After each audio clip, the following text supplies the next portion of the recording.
Assalamualaikum, selamat pagi. Perkenalkan, saya Jihan dari Biro Humas Kementerian Desa Pembangunan Daerah Tertinggal dan Transmigrasi, peserta Latsar CPNS Angkatan 30 Kelompok 4. Hari ini saya ditemani oleh dua teman saya, yaitu Mbak Teti dan Mbak Insan, akan ngobrol-ngobrol santai mengenai topik aneka. Sebelumnya, mungkin Mbak Teti dan Mbak Insan bisa memperkenalkan diri dahulu. Silakan, Mbak. Baik Mbak Jihan, terima kasih. Halo, selamat pagi. Perkenalkan saya Teti Rahmawati, peserta Latsar CPNS tahun 2021 dari Kementerian Desa, Pembangunan Daerah Tertinggal dan Transmigrasi. Jabatan saya adalah analis pemasaran dan kerjasama. Oke, halo, Assalamualaikum warahmatullahi wabarakatuh. Perkenalkan, nama saya Insan, peserta Latsar CPNS 2021, Angkatan 30, Kelompok 4, Kementerian Desa, Pembangunan Daerah Tertinggal, dan Transmigrasi. Baik, terima kasih perkenalannya teman-teman. Seperti yang tadi sudah saya sebutkan sebelumnya, kalau hari ini kita akan ngobrol-ngobrol santai mengenai aneka. Apa sih aneka itu dan apa saja nilai-nilainya dan bagaimana penerapannya di dalam pekerjaan kita sebagai seorang ASN. Untuk itu, saya akan mempersilahkan Mbak Teti untuk menjelaskan apa aneka itu dan apa kaitannya dengan profesi kita sebagai ASN. Silahkan Mbak Teti. Oke, terima kasih Mbak Jihan atas kesempatannya. Jadi kali ini saya akan membahas mengenai salah satu materi yang dipelajari dalam Latsar CPNS, yaitu mengenai aneka. Aneka itu apa sih?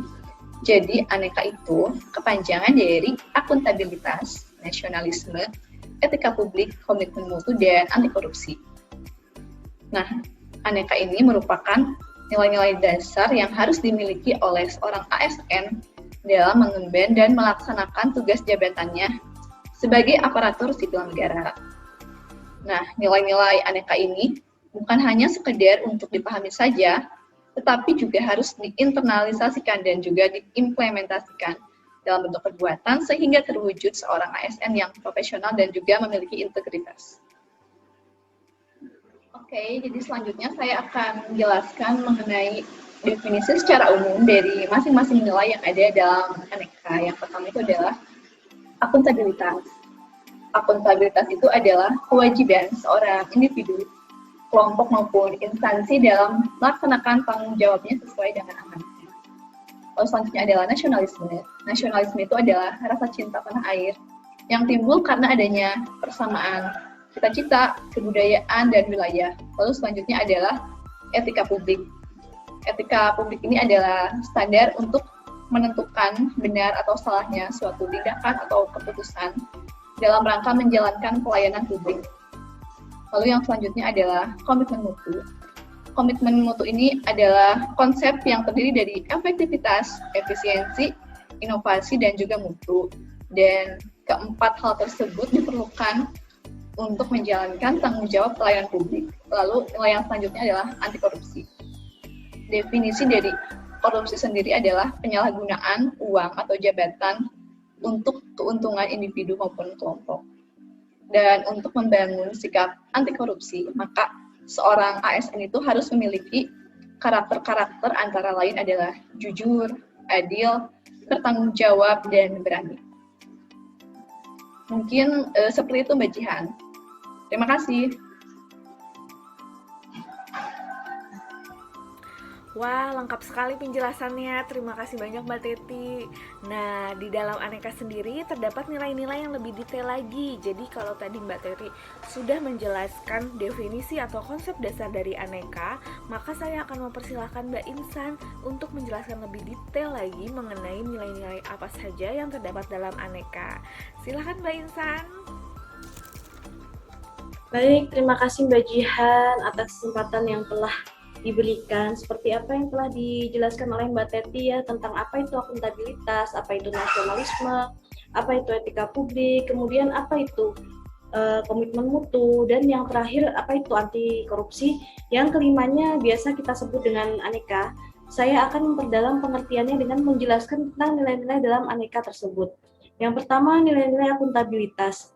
Termasuk di dalamnya adalah kepemimpinan, integritas, keadilan, transparansi, tanggung jawab, kepercayaan, keseimbangan, kejelasan, dan konsistensi. Yang kedua, nilai-nilai nasionalisme diantaranya adalah termasuk ketuhanan, kemanusiaan, persatuan dan kesatuan, musyawarah mufakat, serta keadilan dan kesejahteraan. Kemudian yang ketiga, nilai-nilai etika publik diantaranya yaitu jujur, terbuka, tulus, sopan dan santun, menjaga informasi, hormat, bertanggung jawab, adil, dan berpedoman pada perundang-undangan. Kemudian yang keempat, nilai-nilai komitmen mutu diantaranya adalah efektif, efisien, inovasi, mutu, adaptif, responsif, dan perbaikan berkelanjutan. Dan yang terakhir, nilai-nilai anti korupsi diantaranya adalah jujur, peduli, mandiri, bertanggung jawab, kerja keras, sederhana, berani, dan adil. Demikian Mbak Jihan nilai-nilai dari aneka tersebut. Jadi setelah kita tahu nih dan memahami nilai-nilai aneka, maka selanjutnya yang perlu kita lakukan adalah menerapkan nilai-nilai tersebut dalam kehidupan sehari-hari dan pekerjaan kita sebagai seorang ASN. Nah, masing-masing dari kita bisa memberikan contoh penerapannya. Saya persilahkan Mbak Teti untuk memberikan pendapatnya. Silahkan Mbak Teti. Ya, oke. Jadi untuk penerapan nilai-nilai aneka dalam kehidupan sehari-hari, khususnya di lingkungan kantor, diantaranya adalah yang pertama untuk nilai akuntabilitas. Jadi di dalam akuntabilitas ini membutuhkan adanya laporan, dan implementasinya di lingkungan kantor itu adalah dengan membuat laporan kinerja setiap bulan, lalu membuat laporan realisasi kegiatan seperti kegiatan rapat ataupun perjalanan dinas yang dilaporkan ke Inspektorat Jenderal setiap bulannya. Jadi di dalam akuntabilitas ini selain perlu adanya laporan, juga perlu adanya hubungan tanggung jawab antara kedua belah pihak. Lalu yang selanjutnya adalah implementasi dari nasionalisme yang bisa diwujudkan dengan cara mengikuti upacara pada saat hari-hari besar nasional seperti peringatan Pancasila ataupun peringatan 17 Agustus dan peringatan hari besar-besar nasional lainnya. Lalu yang ketiga adalah implementasi dari nilai etika publik. Nah, antara lain yaitu tidak memberikan data atau dokumen khususnya yang bersifat rahasia kepada pihak yang tidak berkepentingan, dan menjaga atau merawat fasilitas kantor dengan bijak dan dengan baik. Lalu implementasi dari komitmen mutu, yaitu antara lain adalah melakukan koordinasi dengan kementerian atau lembaga lain dalam membahas program-program kerja. Contohnya yang dilakukan oleh unit kerja saya saat ini adalah terkait program kerja penyusunan indikator daerah tertinggal dan juga penyusunan Stranas PPDT. Lalu yang selanjutnya adalah nilai yang terakhir yaitu anti korupsi. Jadi implementasinya dalam lingkungan kantor, contohnya itu adalah melaporkan harta kekayaan, menolak pemberian hadiah pada saat pelaksanaan tugas, dan juga menghindari perilaku yang merugikan orang lain.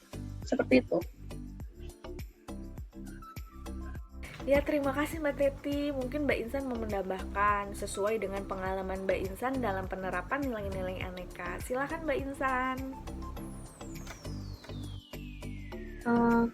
Kalau di kelompok saya, Mbak Jihan, Mbak Teti, untuk implementasi akuntabilitas sendiri itu bisa dilakukan dengan hal-hal sederhana seperti datang tidak terlambat dan tidak pulang sebelum jam kerja selesai. Terus karena seperti yang kita tahu ya, menyesuaikan kebijakan di era pandemi ini, kita tidak ada absen sidik jari lagi gitu. Absennya itu kembali ke absen manual, yaitu dengan tanda tangan. Nah, ini sebenarnya sangat rentan ketidakjujuran ya, sangat rentan dengan rekayasa. Tapi sebagai ASN, kita harus menerapkan nilai-nilai akuntabilitas, salah satunya nilai kejujuran. Nah, yang kedua, nilai nasionalisme. Ini bisa diterapkan ketika kami dalam kelompok kecil yang berjumlah 14 orang ini harus mencari solusi dari sebuah permasalahan. Kita selalu melakukannya dengan cara musyawarah mufakat. Kemudian dari ke-14 orang ini, kita tuh salah satunya ada yang berbeda agama. Nah, dengan orang yang minoritas ini gitu, kita tidak membeda-bedakan gitu, memperlakukan sama. Sama halnya juga dengan perbedaan suku. Kita dalam 14 orang ini ada yang Jawa, ada yang Sunda, ada pula yang Batak. Itu tidak membuat kerja kita itu canggung gitu. Bahkan kami bisa saling bersinergi dengan baik. Nah, hal ini diakui juga oleh pimpinan kami bahwa tim kami adalah tim yang solid. Kemudian tentang pengimplementasian nilai-nilai etika publik.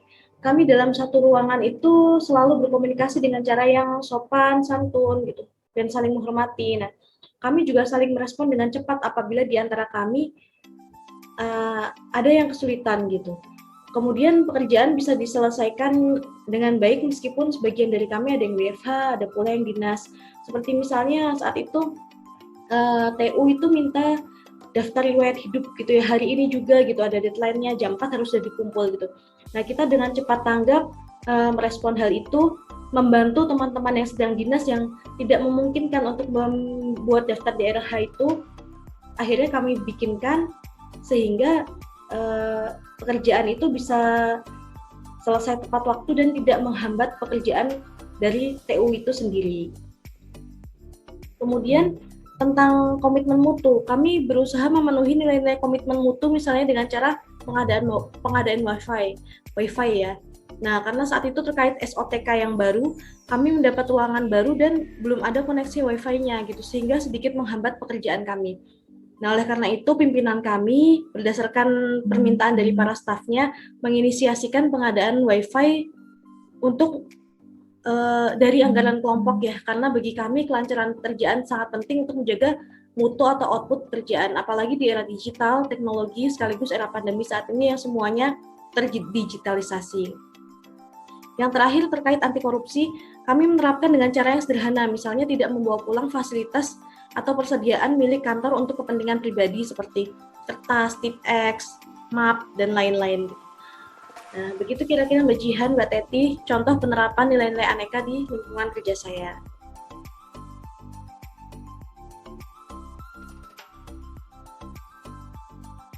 Ya, terima kasih Mbak Teti dan Mbak Insan untuk contoh-contoh penerapannya.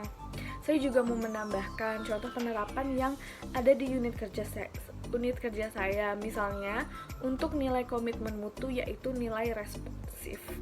Nah, sebagai seorang analis humas, maka tugas utama saya dan rekan-rekan analis humas adalah menjadi penghubung antara masyarakat atau stakeholder lain dengan instansi kita dalam bekerja sama, termasuk di dalamnya menerima pengaduan-pengaduan dari masyarakat yang berkaitan dengan program kerja instansi. Nah, saat ini kan instansi kita punya beberapa kanal pengaduan. Salah satunya bisa melalui media sosial yang kita miliki. Jadi jika ada pengaduan di media sosial, maka kita harus cepat tanggap atau responsif dalam menanggapi pengaduan tersebut. Tentunya dengan tetap mengikuti SOP yang berlaku di instansi. Begitu kira-kira contohnya. Ya, baik. Sepertinya pembahasan kita mengenai nilai aneka sudah lengkap ya teman-teman. Mungkin masing-masing dari kita bisa memberikan closing statement tentang aneka. Silakan Mbak Teti dan Mbak Insan.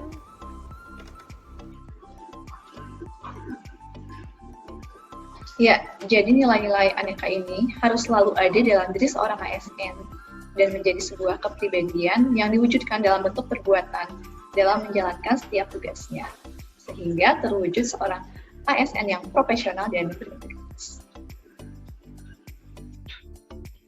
Iya, jadi penerapan nilai-nilai aneka ini memang harus kita biasakan dari hal-hal kecil, hal yang sederhana, bahkan mungkin hal-hal yang dianggap sepele. Nah, dari situ kita akan terbiasa ketika melakukan atau menghadapi hal besar, kita akan selalu membawa nilai-nilai aneka dalam kehidupan sehari-hari.